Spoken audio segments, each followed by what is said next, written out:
Di dunia ini, ada dua senyawa yang sangat penting dalam kehidupan manusia. Yang pertama ada gas oksigen atau sering kita sebut sebagai gas O2, lalu ada air atau H2O.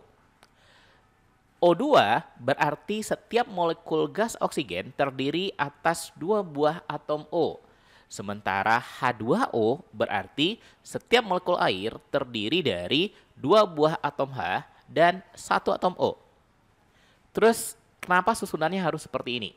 Kenapa gas oksigen itu O-nya harus 2? Kenapa nggak 3 atau 4? Terus air kenapa hanya 2, O-nya 1? Kenapa nggak 1-1? Atau kenapa nggak kita balik hanya 1, O-nya 2? Di video kali ini kita akan belajar tentang ikatan kimia yang merupakan dasar dari penyusunan atom-atom yang membentuk molekul. Nah, setelah nonton video ini, mudah-mudahan nanti kita bisa paham kenapa oksigen O-nya 2 dan kenapa air itu rumus kimianya adalah H2O. Oke? Semangat belajar!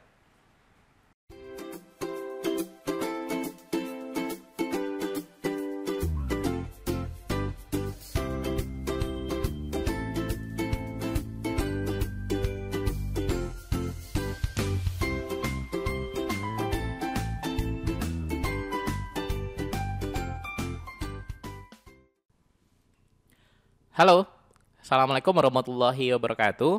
Bertemu lagi sama Kak Kamil, kita belajar IPA kelas 9 semester 2. Bab partikel penyusun materi. Ini adalah video ketiga yang membahas tentang bab ini. Jadi sebelum nonton video ini, pastikan kalian udah nonton 2 video sebelumnya, biar pas ngebahas ini jadi ngerti. Oke?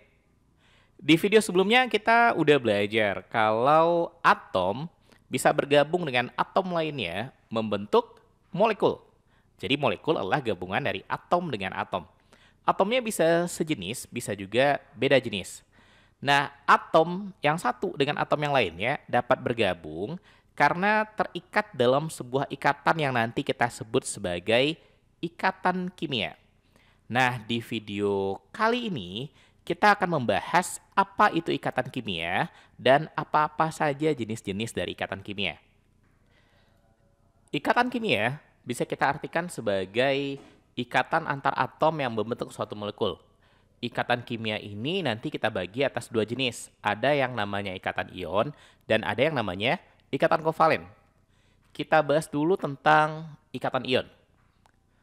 Nah, sebelum kita membahas apa itu ikatan ion ini, kita akan ulang sedikit materi tentang ion yang udah kita pelajari pada video sebelumnya. Ion adalah atom yang memiliki muatan karena melepas atau menerima elektron. Atom ketika melepas elektron, maka dia akan menjadi ion positif atau kation.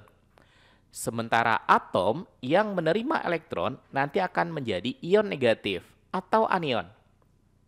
Nah, atom menerima atau melepas elektron ini tujuannya adalah untuk mencapai keadaan stabil. Atom yang stabil itu nanti adalah atom yang elektron pada kulit terluarnya atau disebut juga sebagai elektron valensi itu jumlahnya 2 untuk kulit pertama atau kulit K dan atau berjumlah 8 untuk kulit lainnya. Atom logam yaitu atom-atom yang umumnya punya elektron valensi 1, 2, atau 3, itu melepas elektron. Sementara atom non-logam yang umumnya punya elektron valensi 4, 5, 6, dan 7, itu menerima elektron. Contoh misalkan, kita punya atom Li, nomor atomnya 3, nomor masanya 7. Karena nomor atomnya 3, maka konfigurasi elektron atom Li ini, ingat ya, elektron valensi kita udah bahas konfigurasi elektron udah kita bahas pada video sebelumnya. Kalau Li nomor atomnya 3, maka konfigurasi elektronnya nanti adalah 2, 1. Kulit pertama diisi dengan 2 elektron, kulit kedua diisi dengan 1 elektron. 1 ini, angka 1 di belakangnya ini, itu nanti kita sebut sebagai elektron valensi.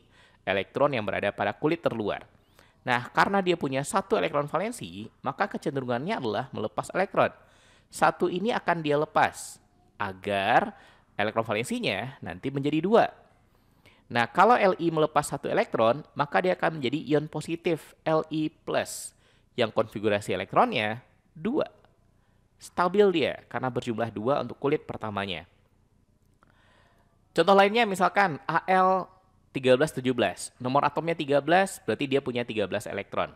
Kalau kita buat konfigurasi elektronnya, maka konfigurasi elektronnya nanti adalah 2, 8, 3. Jumlahnya 13.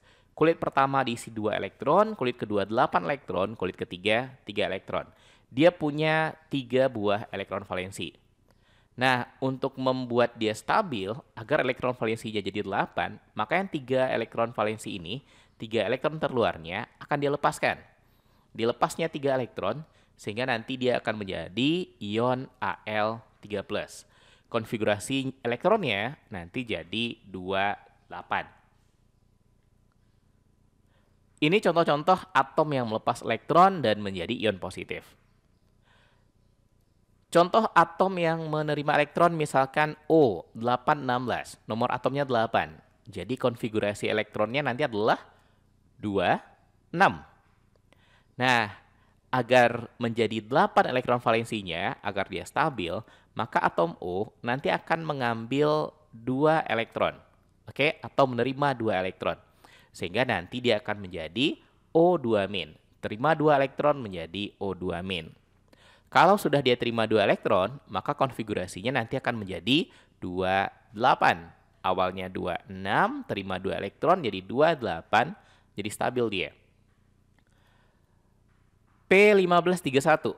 Karena nomor atomnya 15, maka konfigurasi elektronnya nanti adalah 2, 8, 5. 2 tambah 8, 10, tambah 5, 15.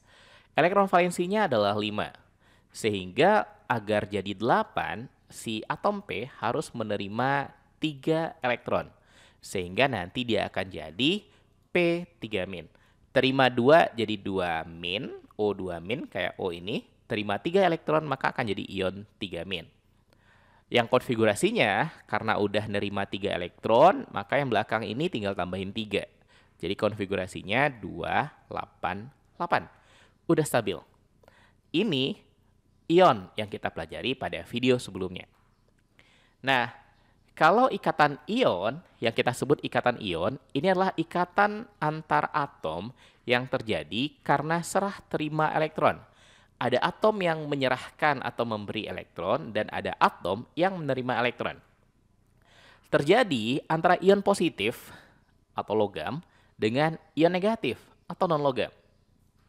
Contoh, misalkan antara atom Na11 dengan Cl17. Na nomor atomnya 11. Konfigurasi elektronnya nanti akan menjadi 281. Oke. Sementara Cl17 nanti konfigurasi elektronnya adalah 287. Na punya 1 elektron valensi, sementara Cl punya 7 elektron valensi. Agar dia stabil, maka Na ini cukup melepas 1 elektronnya ini, sehingga nanti konfigurasinya jadi 28. Kalau dia lepas satunya ini, ya nanti dia jadi ion positif. Sementara Cl agar jadi 8, maka dia membutuhkan 1 elektron. Dia harus mengambil atau menerima 1 elektron agar ini nanti jadi 8. Nah, karena 1 melepas dan 1 membutuhkan elektron, maka 1 elektron dari Na tinggal dilepas dan kita berikan pada Cl. Nah, adanya serah terima elektron inilah yang mengakibatkan terjadinya ikatan ion. Na setelah melepas 1 elektron akan menjadi ion Na+. Sementara Cl setelah menerima 1 elektron dari Na, dia akan menjadi ion Cl-. Nah, ikatan antara ion Na+ dan Cl- inilah yang nanti akan menghasilkan molekul NaCl. Oke? Ikatan antara keduanya kita sebut sebagai ikatan ion karena terjadi karena serah terima elektron dan terjadi antara ion positif dan ion negatif. Contoh lain, misalkan kita punya atom Mg dengan nomor atom 12 dan F yang nomor atomnya 9. Mg12, maka konfigurasi elektronnya nanti adalah 2, 8, 2. Sementara F9 itu konfigurasi elektronnya adalah 2, 7. Mg punya 2 elektron valensi, oke, yang nanti akan dia lepaskan. Sementara F punya 7 elektron valensi, sehingga agar jadi 8, dia butuh 1 elektron lagi. Kalau Mg melepas 2 elektronnya ini, konfigurasinya akan jadi 28, stabil. F ketika dia butuh 1 elektron, dia terima 1 elektron, maka konfigurasi elektronnya juga jadi 28. Jadi stabil juga dia. Kalau kita lihat jumlah elektron yang dilepas dan yang dibutuhkan, ternyata nggak sama. Mg melepaskan 2 elektron, sementara F cuma butuh 1 elektron. Nah, agar terjadi serah terima elektron dengan jumlah yang sama, maka kita tinggal kali F-nya dengan 2. Oke? Jadi, kalau 1F itu butuh 1 elektron, kalau ada 2F berarti butuh 2 elektron. Jumlah elektronnya persis sama dengan jumlah elektron yang dilepas oleh Mg. Mg melepas 2 elektron, agar total elektron yang dibutuhkan F adalah 2 elektron, maka F-nya harus ada 2 buah. Oke? 1F membutuhkan 1 elektron, 2F berarti membutuhkan 2 elektron. Mg setelah melepaskan elektronnya akan menjadi ion Mg2+, karena melepaskan 2 elektron. F karena membutuhkan 1 elektron, setelah menerima 1 elektron akan menjadi ion F-. Karena kita kali 2, maka akan ada 2 buah F-. Ketika keduanya berikatan, maka terbentuklah molekul MgF2. MgF2 ini artinya Mg-nya ada 1, F-nya ada 2. Mg-nya ada 1 buah, F-nya ada 2 buah. Ada 1 Mg2+, dan ada 2 buah ion F-. Ini yang kita sebut sebagai ikatan ion. Jadi, ikatan ion terjadi karena serah terima elektron, lalu terjadi antara ion positif dengan ion negatif. Selanjutnya kita masuk ke ikatan kovalen. Nah, berbeda sama ikatan ion tadi. Kalau pada ikatan ion, ini kok ketutup ya, kayak edit dulu bentar. Oke, udah nggak ketutup lagi. Beda dengan ikatan ion, ikatan kovalen terjadi bukan karena serah terima elektron, tapi ini terjadi karena pemakaian bersama pasangan elektron. Ada pasangan elektron yang dipakai bersama-sama antara satu atom dengan atom lainnya. Lalu ini terjadi, ikatan kovalen ini terjadi antara atom-atom yang sama-sama butuh elektron. Kalau tadi kan ada atom yang melepas elektron, ada atom yang menerima atau membutuhkan elektron. Nah, kalau ini terjadi antara atom-atom yang sama-sama butuh elektron, di mana atom-atom itu merupakan sama-sama atom non-logam. Contoh, misalkan, antara sesama atom F9, artinya atom F dengan atom F. F9 itu punya konfigurasi 27. Karena elektron valensinya 7, maka dia butuh 1 elektron agar jadi stabil. Jadi, kalau kita punya 2 buah atom F, maka kedua atom itu sama-sama butuh 1 elektron. Kalau kita gambar, ini nanti namanya struktur Lewis. Struktur Lewis ini berisi lambang atom dengan jumlah elektron valensi yang ada di sekitarnya. Karena elektron valensinya 7, maka kita gambarkan ada 7 bulatan di sini. Artinya ada 7 elektron valensi. Ini atom F yang pertama dengan 7 elektron valensinya. Atom F yang kedua juga punya 7 elektron valensi. Elektron valensi itu elektron paling luar aja ya. Yang duanya nggak perlu kita gambar, hanya yang 7-nya aja yang kita gambar. Nah, karena masing-masing butuh 1 elektron, ini juga butuh 1 elektron, maka nggak akan ada atom F yang melepas elektronnya. Karena dia juga butuh. Ini butuh 1, ini butuh 1. Agar bisa stabil, maka mereka tidak melakukan serah terima elektron. Tapi kedua F akan saling mendekat, lalu kemudian akan saling meminjamkan 1 elektron. F yang ini, yang elektronnya buat warna hijau, meminjamkan elektronnya 1 ke F yang ada di kiri. Sehingga F yang di kiri bisa ngeklaim di sekitarnya, di kulit terluarnya, ada 8 elektron valensi sekarang. Karena ini mendekat ke dia. Yang hijau ini mendekat ke dia, jadi di kulit terluarnya sekarang ada 8 elektron valensi. Si F yang merah ini, dia juga meminjamkan 1 elektronnya ke F yang ada di kanan. Sehingga F yang di kanan, yang hijau, itu juga bisa ngeklaim dia punya 8 elektron valensi di kulit terluarnya. Karena ada sepasang elektron yang dipakai bersama-sama, maka mereka sama-sama menjadi stabil. Nah, pasangan elektron ini, itulah yang kita sebut nanti sebagai ikatan kovalen. Ikatan yang terjadi karena ada pasangan elektron yang dipakai bersama-sama. Kenapa pasangan elektron? Ya karena jumlah elektronnya pasti kelipatan 2 yang dipakai sama-samanya ya, pasti kelipatan 2. Ini untuk F, sesama atom F. Contoh lain misalkan antara sesama atom O nomor atomnya 8. Kalau kita buat konfigurasinya maka jadi 2, 6. 6 elektron valensinya, agar jadi 8 berarti O ini butuh 2 elektron. Oke, jadi kalau kita gambar, O itu punya 6 elektron valensi di sekitarnya. Nah, kalau kita punya 2 buah O, masing-masing O ini butuh 2 elektron. Yang di kiri butuh 2 elektron, yang di kanan butuh 2 elektron. Karena sama-sama butuh elektron, maka mereka akan saling mendekat dan akan saling meminjamkan 2 elektron masing-masingnya.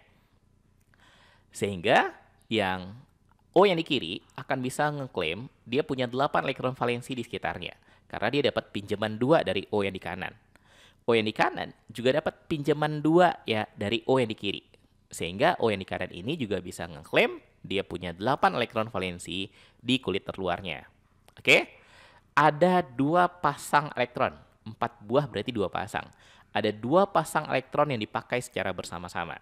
Nah, 2 pasang elektron inilah yang akan membentuk ikatan kovalen. Oke? Nanti pas di SMA akan belajar lagi. Kalau dia sepasang namanya ikatan kovalen tunggal. Kalau 2 pasang ini nanti namanya ikatan kovalen rangkap 2.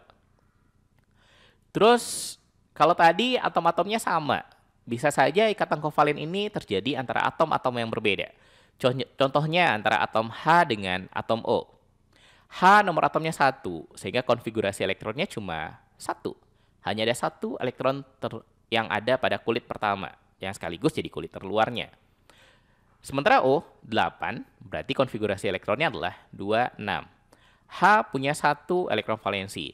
Agar stabil, ingat kulit pertama kalau stabil nggak jadi 8, tapi jadi 2. Agar 2 jumlah elektron valensinya di kulit pertama ini, maka atom H ini butuh 1 elektron. Sementara O, biar 8 jumlah elektron valensinya, maka dia butuh 2 elektron. Kalau kita lihat jumlah yang mereka butuhkan berbeda. H butuh 1, sementara O butuh 2. Nah, agar terbentuk ikatan kovalen yang stabil, oke, maka jumlah yang dibutuhkan ini juga harus kita buat sama. Biar sama, maka hanya tinggal kita kali 2. Berarti ada 2 buah atom H dan 1 buah atom O yang membentuk ikatan kovalen. O punya 6 elektron valensi, H ada 2 buah, masing-masing punya 1 elektron valensi. Nah, untuk membuatnya stabil, maka tinggal kita dekatkan 1 atom O dengan 2 atom H ini. Oke, sehingga nanti jadi kayak gini. H meminjam 1 dari atom O, sehingga dia bisa ngeklaim kalau dia stabil. Sementara O mendapat 1 dari H di kiri dan 1 dari H di kanan. Sehingga di sekitarnya, di kulit terluar atom O, nanti ada 8 elektron. 1, 2, 3, 4, 5, 6, 7, 8. Dia butuh 2, jadi dia dapat 1 dari H di kiri, dia dapat 1 dari H di kanan. Nah, prinsip dalam kovalen ketika dia minjam 1, dia harus meminjamkan punya dia yang 1 juga. Jadi O meminjamkan 1 elektronnya kepada H di kiri, dia juga meminjamkan 1 elektronnya kepada H di kanan.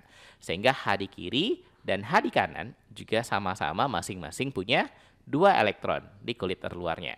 H di kanan ada 2 elektronnya, H di kiri juga punya 2 elektron, sementara O di tengah punya 8 elektron valensi. Sehingga semuanya sudah stabil. Oke? Inilah yang nanti kita sebut ikatan kovalen. Sepasang elektron di kiri dan sepasang elektron di kanannya yang membentuk ikatan kovalen. Nah, inilah yang kita sebut sebagai ikatan kovalen. Terjadi karena adanya pemakaian bersama pasangan elektron. Jadi, kalau kita simpulkan, ikatan kimia punya 2, ada ikatan ion dan ada ikatan kovalen.